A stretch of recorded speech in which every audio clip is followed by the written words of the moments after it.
All right, here we are with episode 2 of the Ty Lopez Social Media Secrets series here at How to Rap. Yesterday we talked about success by association, the company you keep, and friendships, or even just the appearance of friendship with successful people can explode your fan base. Today we're going to talk about how Ty Lopez, and therefore you, makes his fans live their life through him, live vicariously, and the concept of transference. So let's start with the layman's definition of the concept of transference. If I cannot live in the mansions, drive the cars, or sleep with the women that my idol does, in this case Ty Lopez, or you when you get on, my subconscious will do the next best thing. The back of my mind will do the next best thing, which is live through the person. By watching this person, I will literally experience the emotions of having a mansion, driving a car, sleeping with beautiful women through that person's media. We call this living vicariously through somebody, and expert marketers like Ty Lopez know how crucial this psychological principle is. Now, the psychological principle behind all this is called transference. It actually comes from Sigmund Freud, the famed psychoanalyst, and what he found back in the day as he would psychoanalyze his patients is that they would transfer their feelings, their successes, their fears onto him as their doctor. They ended up spending so much time with him, admiring him, wanting to be like him, that they ended up transferring their vision of the world, living their life through whatever he told them and whatever he prescribed for them. In short, rather than dealing with the stresses of life or having to muster up the courage to go against something difficult in my life, I'll transfer my emotions onto somebody I believe is more powerful and more capable to handle the tough times. Just to quickly translate this into hip-hop, think about the song Stan, where the entire point of the song is that Stan cannot live his life on his own terms, so he has to vicariously use transference to admire Eminem. He gets the same tattoos as Eminem, he dyes his hair like Eminem, he believes that they're actually best friends. He's transferring the stresses and successes of his own life,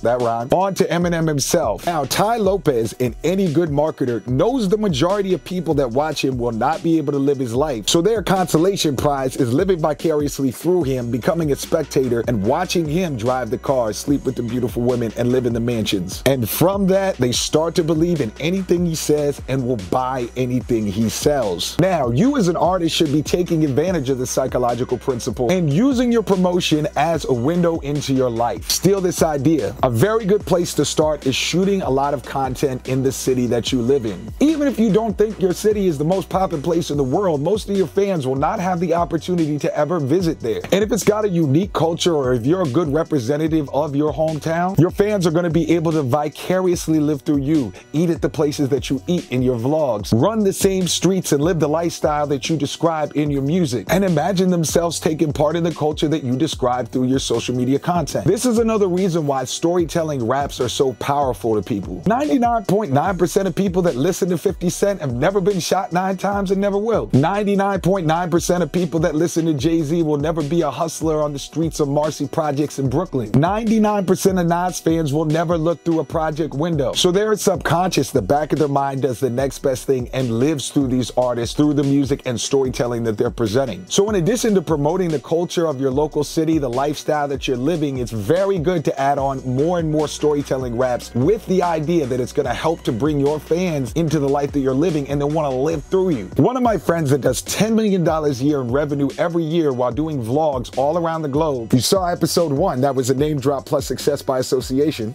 said it best. The reason that we shoot vlogs across the world is not because we necessarily have the biggest events there, it's because we know most of our fans will never get to travel to those places and live vicariously through us. So bottom line for this episode is you need to double down on bringing your fans into your lifestyle. You shouldn't be afraid to talk about whatever city you're in, even if it's in bumblefuck. You should be making storytelling raps that give people an insight into your day-to-day life and not be ashamed of it. And anytime you have an opportunity to represent your lifestyle and your social media content, take advantage of it so that the fans live through you. Now, I'm no psychologist and I would never claim to be, but today's links of the day are going to be articles about the concept of transference so you can build on that. In addition, of course, we're going to add the interview from Ty Lopez that we've been quoting in this series. And as always, our social media content is sponsored by the Online Kingpin. Turn your social media into a one-man marketing mafia, our full-service social media program for rappers. So check that out as well. But no matter what, hopefully episode 2 is very enlightening. We got a little bit in the weeds with the psychological principles, but it's meant to be helpful. Hopefully you found it as such. This is episode 2 of the series. Be sure that you watched episode 1, and I'll see you tomorrow for episode 3, target market, demographics, and customer avatar. It's the big homie Drew. I've been your host for today. I'll see you tomorrow. Peace.